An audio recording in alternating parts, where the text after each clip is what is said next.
Can I be honest with you for a second? Okay. I mean, yes, of course I can. It's my show. But I just want to say, I had one of those moments recently where I just stopped and thought, wow, this is really sweet. And life has just felt like that lately. Not perfect, not all figured out, just really full in a good way. Now, last week, I was in DC, which, let me just say, deserves its own episode because there were shenanigans. But do you expect anything less? No, I don't think you do. It was one of those weekends that felt like a full-on adventure, with really subtle, meaningful moments tucked in between everything. So I walked into this Airbnb we were staying at. New city, new house, no car, which I'm just going to say feels a little bold even for me because I do that for a living, but it's in a city I know and I have a car. You get it. Anyway, I meet this girl from the grown-ups table. She's from Florence, South Carolina, and within minutes we're bonding over snacks, cozy blankets, and the pillows on the couch, which honestly checks out for me. And then the rest of the house starts filling up with the people that were going to be there. And just like that, it's this group of people who are strangers 5 minutes ago, but somehow feel like I've known them forever. And somewhere in the middle of all of that, I realized my brain just flipped into full podcast mode, especially the first night. Not like, welcome to the show, here are my questions energy. More like Drew Barrymore sitting cross-legged on a couch, like, tell me everything about your life. Which, side note, I do feel like Drew and I would be kindred spirits. I don't have proof, but I'm pretty confident on this. Okay, actually, wait. This is where I'm going to say it out loud, so I follow through.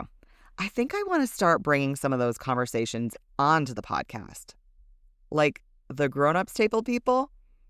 There are stories there, real ones, funny ones, and meaningful ones. So consider this me saying, yes, we are doing that. We'll circle back.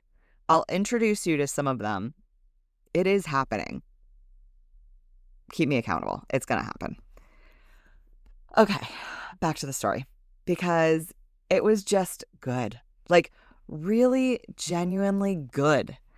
And then I come home, and immediately, Easter weekend. Here we are. And if you know me and my church, you know at the Church of 1122, we don't exactly wait until Sunday for Easter. So by Thursday night, we're already in it. And Thursday night, that was another one of those moments where I just thought, wow, this is really sweet. Because I watched our community show up for one of our friends who is walking through a cancer diagnosis right now. Last week, she was in the hospital having brain surgery. And this week, she's standing in church with us, worshiping and praising Jesus. And we were talking about being mat carriers. Well, the pastor was. And as friends, we were reflecting on it. Like in Mark 2, they carried their friend to Jesus. They literally tore the roof off of a house to get their friend to Jesus. After this night, I'm realizing we were doing that, like right after service. It was so cool. We actually got in line and had the pastor pray over us, but there was a whole crowd that surrounded her and us.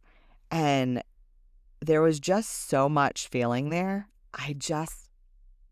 It just felt so cool that was our moment. We were tearing off the roof. Like, it was real and personal. We were carrying her. We were covering her. And we were all showing up in faith. It wasn't loud or forced or overwhelming for that matter. It was just steady and powerful and full of peace. And somewhere in the middle of all of that, I noticed something in myself. Even when life feels really good, my mind still tries to move ahead. It jumps to what's next, what I should be doing, what I might be missing. And then without fail, I completely lose track of what I was even thinking about in the first place, which again, very on brand. But it made me pause and realize how easy it is to drift out of a moment, even when it's a good one.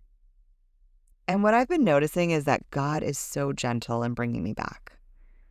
There's no pressure, no harsh correction, just this steady, calm reminder. Come back to me. Stay here. You don't have to get ahead of this. And I felt him reminding me so clearly. He is already at work. I don't have to rush ahead of what he's doing. I don't have to figure it all out before I can enjoy it. And I really think that's what this season is teaching me. To receive instead of strive. To be present instead of constantly preparing. To actually sit in the moments that matter without trying to manage the outcomes. So, my one tip this week is this. You're allowed to just enjoy it. You don't have to maximize every moment. You don't have to understand it before you experience it. And you don't have to rush ahead trying to make sure it lasts. If something in your life feels good right now, let it be good. If something feels peaceful, don't interrupt it with overthinking. And if you've been pushing yourself forward in any area, consider this your permission to slow down, to be present, to receive, and to trust what God is doing, even if you don't fully see where it's going yet. Because the truth is, if God is in control of the outcome, you don't have to carry that part. You just have to trust him. And as always, take what you need, leave what you don't, and I'll meet you back here next time for another sip.